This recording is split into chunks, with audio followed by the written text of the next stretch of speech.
talking about 5 questions with James and Jam. Yeah, that's it. Uh-huh. Hello, everyone, and welcome to the latest episode of James and Jam. I am John Andrew Morrison, also known as Jam, and this magnificent forward-scratching human is... Lourdes Ciccone. I felt like I was Madonna, like voguing for a second. Oh, was that a vogue? It was just started voguing as- with your fingers? I'm older, so I vogue different. Come on, vogue. Let your body move to the music. I had a Madonna dance party today to hype me up for the show. Oh, what song? Several. Give it to me. Boom, chum, chum, No one's gonna stop me now. You didn't do like it. You must be my lucky star. Could you shine on me wherever you are? That played too, but the one that really got my twang twang moving was Give it to me. How do you spell Butwang Twang? BUTU silent Q. The silent Q. Just lowercase. What are we doing today? Today we're doing our first. It's sort of like a CRIBS episode. If this were MTV, but MTV happened backstage at the Lyceum during the run of A Strange Loop, and also still had a CRIBS show. With gays. With gays. We wanted to do some dressing room tours for season 2 in these mini episodes, and we're doing our first one today in the illustrious dressing room of the rapscallion himself, John Michael Lyles. John Michael Lyles. The twink that's stealing all our jobs. What are we gonna do? Well, we have to go Oh, we have to go upstairs. all the way up. Oh, John Michael. Well, hello. Well, hello, John Michael. Welcome to the MTV Cribs Broadway edition. Yes. This is dressing room number 7. Dressing room number 7 at the Lyceum that houses Come on in, y'all. Thought 3 John Michael Lyles. Woo! This is my abode. So, John Michael, Yeah. give us the tour of your dressing room, please. Okay. Well, on the east wing, you'll see a Polaroid feature. These are a bunch of photos from the DC run and from the Broadway run thus far. You'll see all of the Strange Loop fam. Okay, fantastic. And what do you have here? Down here we have a limited edition monkey sock comfy chair. It was very expensive and very classy.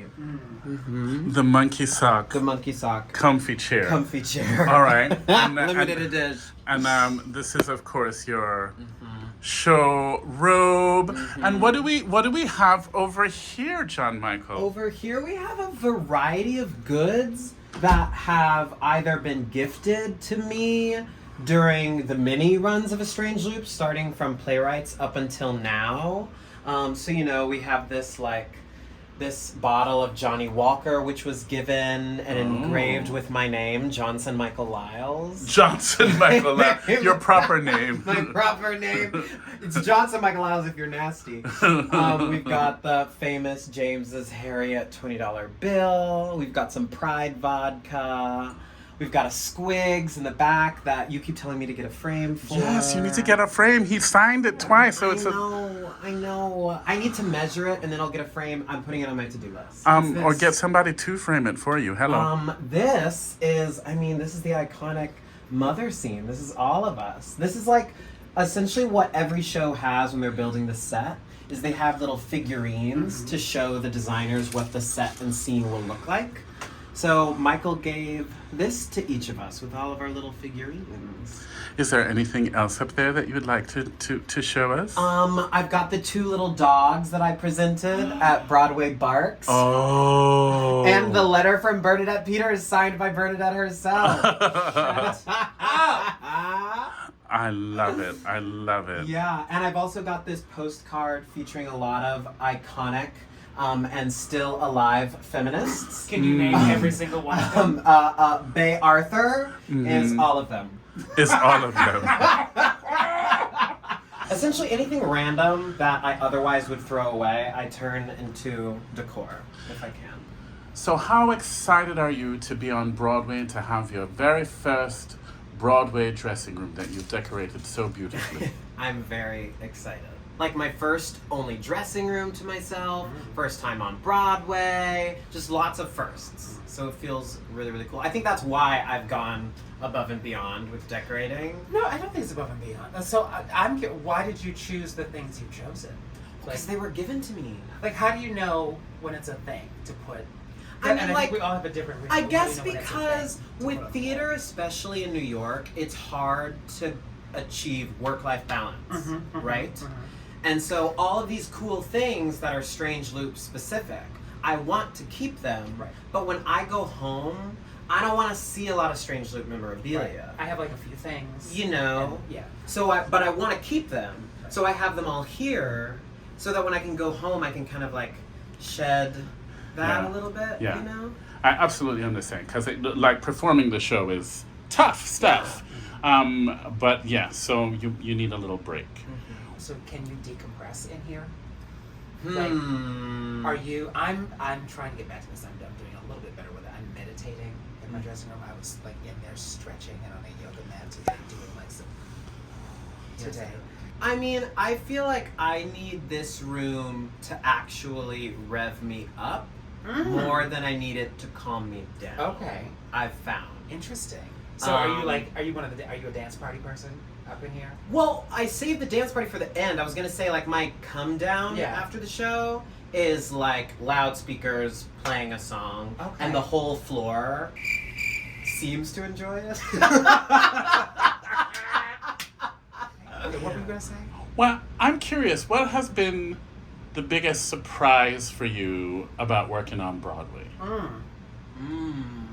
I think the thing that continues to surprise me, even though I have felt this with other people, but it's, I guess, good and bad. I can't see myself as a celebrity, at least not yet, but like occasionally there will be someone at the stage door who's like, whoa, you're just That a just happened regular outside. person. Or like, whoa, you just did that, now you're just gonna go about your everyday life. And in my mind, I'm like, of course I am. Why would I do anything other than my regular life? But like, you know, they only know me in the context of this Of what really they saw on shiny stage. show Yeah. where I was like 12 different people. Right. I think that all that means is you're humble.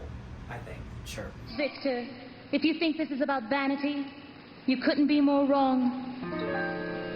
I don't want to show off no more. Were you ever that person?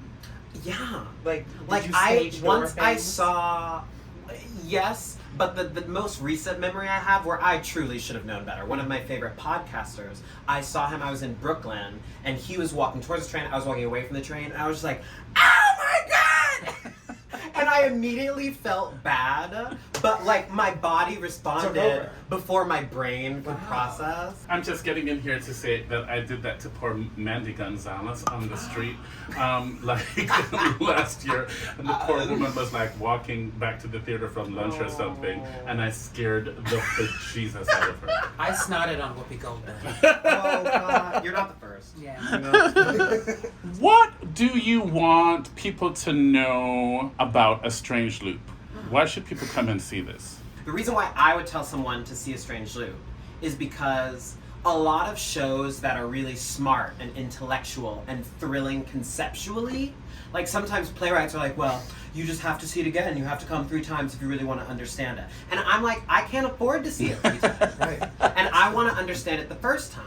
And I think Strange Loop manages to be as conceptually huge while still being incredibly understandable and enjoyable the first time. Yeah, And yeah. if you come back the second time, you'll just get more.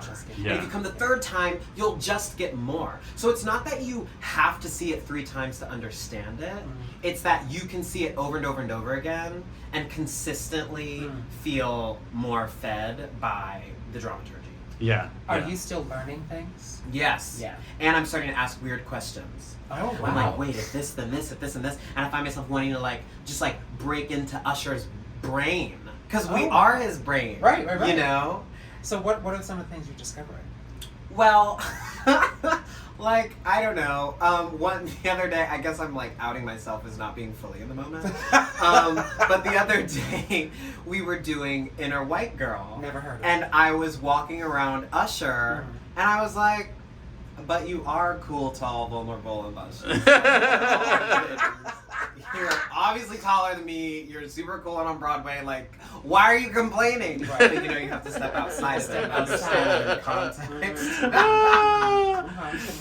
It is so funny because Jaquel is a tall man. Like, that was like the first time we met him, and we're like, oh, you're so tall. Like, you know, you cool, tall, vulnerable, and luscious. Yeah. Baby. I don't know what all you're of talking those about. things. What is something you're learning?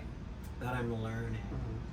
About the show? Yeah. Well, I would say about the show and also about yourself as a performer. Like, what are you learning about yourself as you're like, oh, we're in this, like, now biggest arena of theater. We're working on Broadway. Yeah. You know?